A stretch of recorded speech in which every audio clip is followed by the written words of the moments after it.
पता है हमें नुकसान क्यों होता है? हमें नुकसान का एक कारण होता है हमारे गोल का जल्दी जल्दी शिफ्ट होना।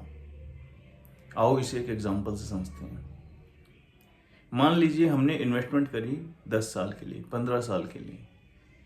अब क्या होता है, हमने इन्वेस्टमेंट तो शुरू कर दी, बट क्या होता है कि हमारी ज़रूरत भी 10 ईयर बाद की है, 20 ईयर बाद की है। फॉर एग्जांपल कि हमने इन्वेस्टमेंट करी बच्चे के फ्यूचर के लिए कि भाई बच्चा 18 साल का होगा तो हमारे को वहाँ पे पैसे इकट्ठे हो जाएं और हम वहाँ पे उस पैसे का यूटिलाइज कर सके फॉर स्टडी और उसकी मैरिज या एनी अदर पर्पस।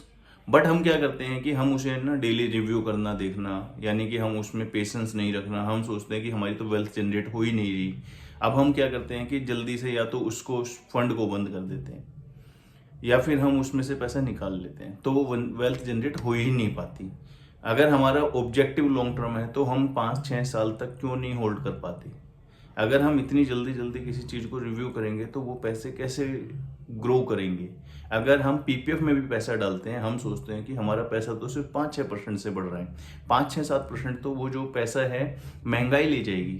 बट हमें वहाँ पे भी 5 साल का लॉक इन होता है कि 5-6 साल पहले हम पैसा नहीं निकाल सकते, तभी तो हमारा वो पैसा 12 साल बाद हमें एक ह्यूज अमाउंट दिखता है।